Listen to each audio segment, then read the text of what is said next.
Меч ли се казваш? Аз се казвам Бомбон. Таки. Я ми кажи на колко си годинки. Я ми кажи сега, слушка ли тази годинка? Я ми кажи сега какъв подарък получи на Коледа. Той аз искам един Мерцедес, ама никой не ми дава. Дядо Коледа не ми дава. Заповядай да се живе здрав. Чакай сега ще направя. Здраве, чакай сега ще му направим един подарък. Няма, сега ще му направим. Я сега да видим какво животно обича. Така, чакай сега едно очень хубаво. Какво ще ти пишете? Един лебед. Ой, лебедчи, какво сега искаш лебед?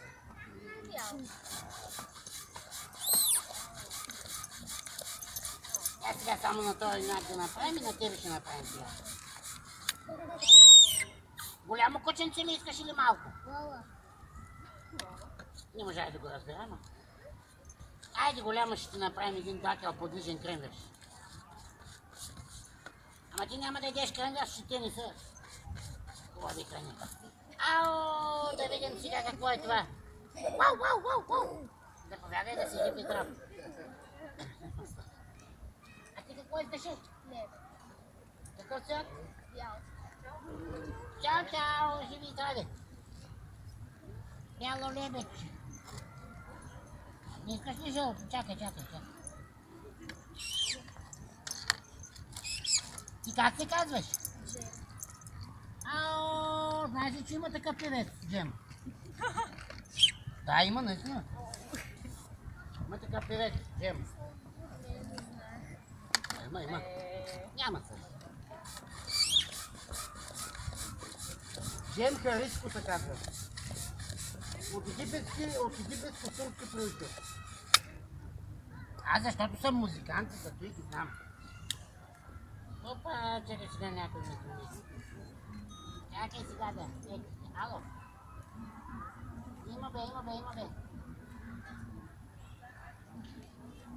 Не знам, не мога да се говоря. Ами да. Ага. Ти къде си бе? Добре. Ето сега, чакай сега да направя лебедчета. На колко си години? На 6. Браво.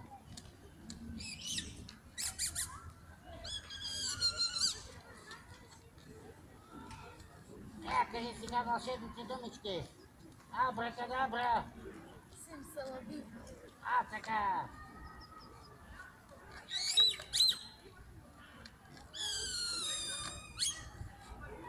Ето ти едно хубаво лебедче. Да се жив и здрав и винаги усмихнат.